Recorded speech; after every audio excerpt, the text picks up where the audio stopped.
안녕하세요. 길성의 법무사입니다.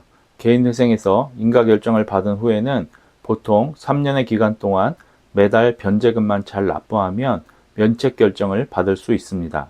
그러면 나머지 채무에 대해서는 탕감을 받아 더 이상 책임을 지지 않아도 되는 것입니다. 만약 중간에 이유 없이 변제금을 납부하지 않는다면 절차가 폐지되어 채무자는 면책도 받지 못하고 그동안의 수고도 다 허사가 되는 것입니다. 그런데 살다 보면 뜻하지 않게 질병에 걸린다든지 출산을 한다든지 아니면 직장을 옮기게 되어 소득이 줄어들거나 생계비가 늘어 정해진 변제금을 납부하기 어려운 경우가 생길 수 있습니다. 이런 때에는 채무자는 법원에 매달 내던 변제금을 좀 줄여달라는 신청을 할 수 있습니다. 이것을 변제계획안 변경 신청이라고 합니다. 하지만 소득이 줄어든 정도가 아니라 소득이 거의 없거나 최저 생계비에도 미치지 못하는 정도로 줄어들어 변제금 납부를 더 이상 할 수 없는 상황이 된다면 이때에는 어떻게 하면 좋을까요? 채무자회생법에서는 이런 경우에도 예외적으로 면책 결정을 받을 수 있도록 규정하고 있습니다. 변제계획안에 따라 변제를 완료한 후 신청하는 면책인 일반 면책과 구별하기 위해 이것을 특별면책이라고 부르고 있습니다. 다만 채무자회생법에서는 특별면책 결정을 하기 위한 조건 3가지를 규정하고 있으며 특별면책을 받기 위해서는 이 조건들을 모두 충족하여야 합니다. 첫 번째 조건은 변제를 완료하지 못한 것이 채무자의 책임으로 볼 수 없어야 합니다. 즉, 채무자가 질병으로 입원하거나 채무자의 뜻하지 않은 사정, 즉 비자발적으로 실직하여 장기간 소득을 상실한 경우와 같이 채무자에게 변제를 완료하지 못한 책임을 묻기 어려운 사정 변경이 있어야 합니다.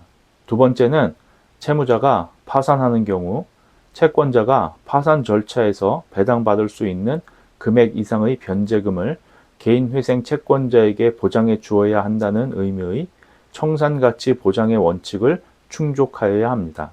쉽게 말하면 내가 특별면책을 신청하기 전까지 이미 법원에 낸 변제금의 총 액수가 면제재산을 제외한 내 재산의 가치보다는 많아야 된다는 것입니다. 개인회생은 채무자가 파산을 신청한 경우보다는 채권자들에게 돌아가는 변제금이 더 많아야 받아주는 제도인데 이 원칙이 특별면책의 경우에도 적용된다는 것입니다. 마지막 3번째는 변제계획의 변경이 불가능하여야 합니다. 이는 생계비를 초과하는 수입을 계속적으로 얻을 수 없어 수입에서 생계비를 빼면 변제할 수 있는 돈이 없는 경우를 의미합니다.